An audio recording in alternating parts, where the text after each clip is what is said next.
Assalamualaikum warahmatullahi wabarakatuh. Kembali lagi dengan saya, Bayu Dwi Aprilianto.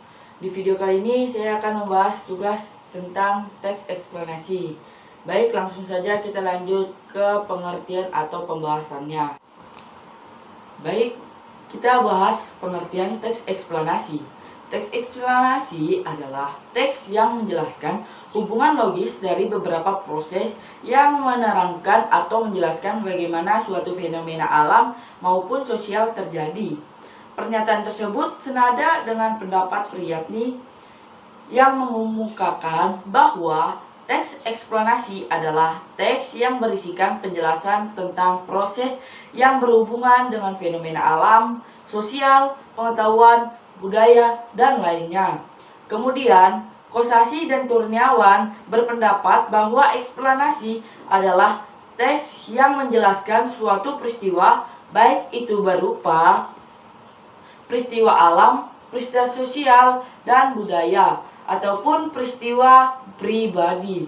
Ternyata, suatu pengalaman atau peristiwa yang dialami juga dapat dijelaskan melalui suatu teks eksplanasi.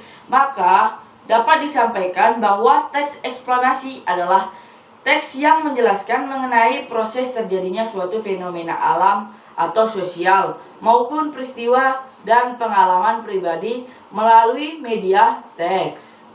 Secara umum, teks ini terbentuk melalui struktur pembangunannya yang meliputi pernyataan umum, deretan penjelasan, dan penutup atau interpretasi.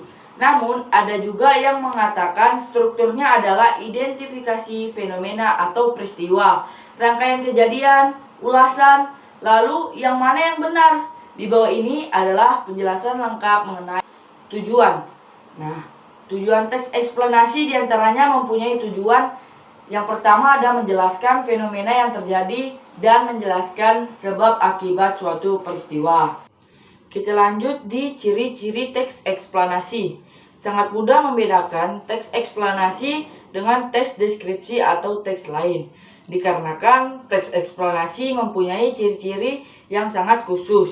Ciri-cirinya, yang pertama strukturnya terdiri dari pernyataan umum, urutan, sebab, akibat, dan interpretasi. Yang kedua, informasi yang dimuat berdasarkan fakta faktual. Yang ketiga, faktual tersebut memuat informasi yang bersifat ilmiah atau keilmuan, contohnya sains.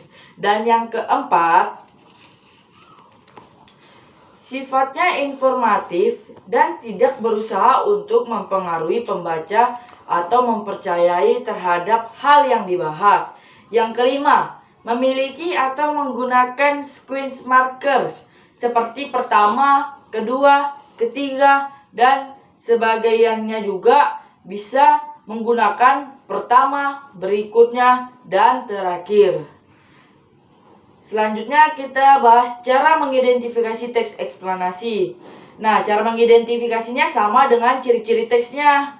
Yang pertama yaitu strukturnya terdiri dari pernyataan umum, urutan, sebab, akibat, dan interpretasi.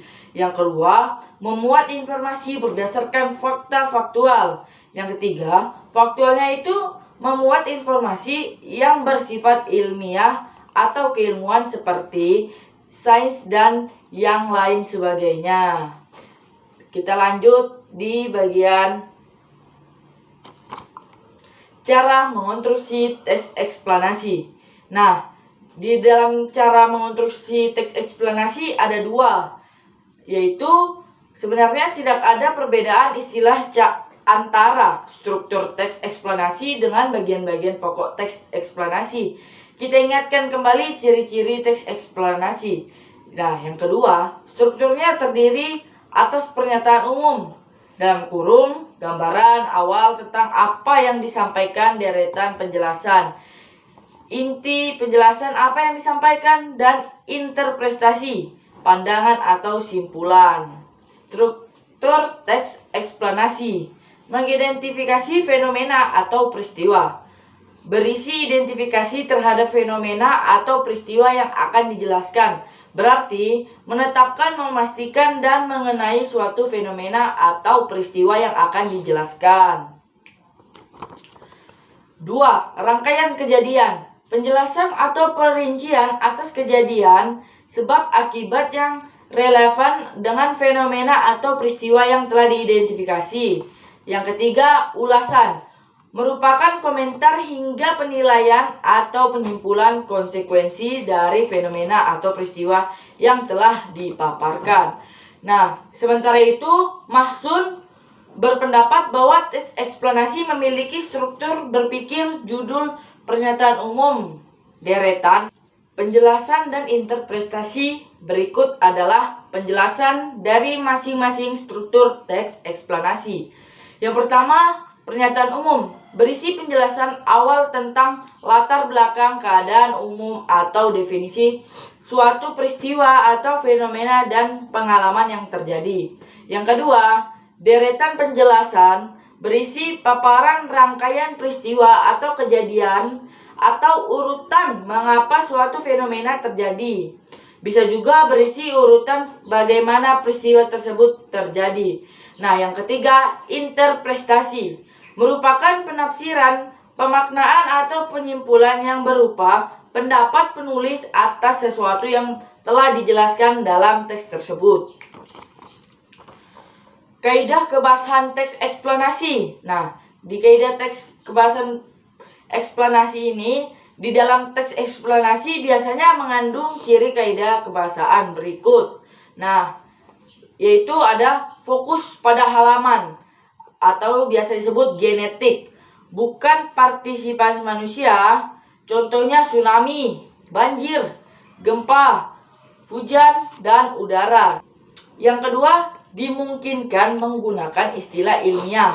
Yang ketiga, lebih banyak menggunakan verba material dan verba resalonial atau kerja-kerja aktif. Menggunakan konjungsi waktu kausal, contohnya penggunaan sehingga, sebelum, pertama, jika, bila, dan kemudian. Terus tuh penggunaan kalimat pasif, dan yang terakhir eksplanasi ditulis untuk membuat justifikasi bahwa sesuatu yang diterangkan secara kausal itu benar adanya. Ya, itulah tadi penjelasan saya tentang teks eksplanasi. Lanjut kita berikan contohnya.